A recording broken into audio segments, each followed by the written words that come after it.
Hey everyone, welcome back to the channel. If you've ever wondered how to make your designs in Figma really come to life, you're in the right place. Today I'm going to show you exactly how to create interactive buttons in Figma, so by the end of this tutorial you'll know how to make a button that reacts when you hover your mouse over it. This is a fantastic way to impress clients, developers, or even just sharpen your own UI skills. Ready? Let's dive straight in. First, go ahead and open up Figma. If you've never used it before, don't worry, it's super intuitive and I'll walk you through each step. Now, once you're inside your Figma workspace, we'll start by adding a shape for our button. Just press the R key on your keyboard or select the rectangle tool from the side panel.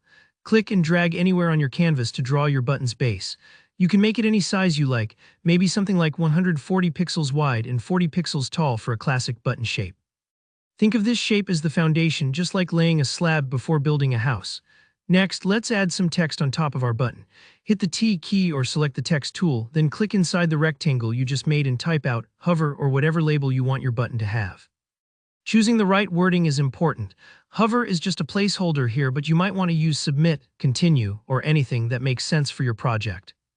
You can also tweak the font, weight, and size to make sure the text is clear and matches the overall style of your design. Now, let's give our button a bit of personality by changing its color. With the rectangle selected, head over to the Properties panel on the right and pick a color you like, something that stands out but still fits with your design. Maybe a bright blue or a bold green. The color will help make your button noticeable because, let's face it, nobody wants invisible buttons. Once you have your shape and text just the way you want them, select both items, the rectangle and the text, then press Ctrl+G on your keyboard. This groups them together so they act as one element. Grouping is essential. It keeps things tidy and makes it easier when you start working with interactions, because otherwise you might accidentally move something out of place. Here where we add the magic. Make sure your button group is selected and then duplicate the entire frame your button is in. You can do this by clicking on the frame in the Layers panel and pressing Ctrl+D. This duplicate is going to become our hover state, so with your new frame selected, change the button's color again, maybe to a lighter shade or something that really tells your user this is different. This color change is subtle, but it's what users expect to see when hovering over buttons. It gives them helpful feedback. Now let's make the frames interact. Switch to the Prototype tab, which you'll find near the top right of the interface.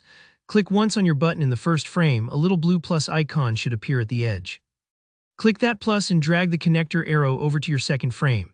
As soon as you let go, a window pops up with some interaction settings. Here, Figma might default to on-click, but we want this to trigger while hovering. So click that setting and select while hovering instead. For the action, leave it as Navigate to, and make sure the destination is set to your second frame. This part is what actually connects your button's normal state to its hover state, so when you hover over the button in preview mode, you'll see the color change instantly. Almost done. Now to test it out, look for the little play button right beside the share button in the top right corner of Figma. Give that a click, it'll open up your prototype in a new window. Go ahead and hover your cursor over your button, see how the color changes. That's your button springing to life. Don't worry if it doesn't work right the first time. Double check that the connection is set up with while hovering and try again. And there you have it. You've just created an interactive button in Figma, complete with a smooth color changing hover effect. If you found this tutorial helpful, please give it a thumbs up. And if you have any questions or ideas for more tutorials, drop them down in the comments below. I love hearing from you. Don't forget to subscribe for more tips and tricks on UI/UX design. Thanks for watching and see you next time.